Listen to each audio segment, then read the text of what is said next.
मराठी सिनेमासृष्टीमध्ये पण आपण आता जसं सांगितलं की आपल्या इथे खूप दर्जेदार सिनेमे तयार होतात. हो.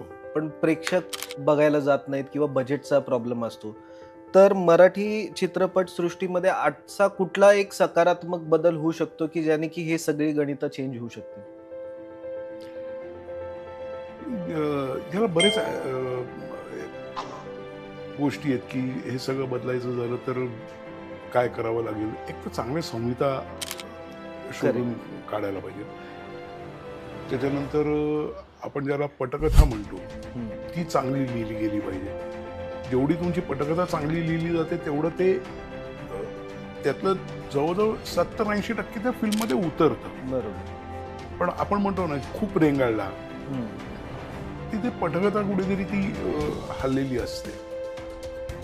आणि दुसरी गोष्ट की काही वेळेस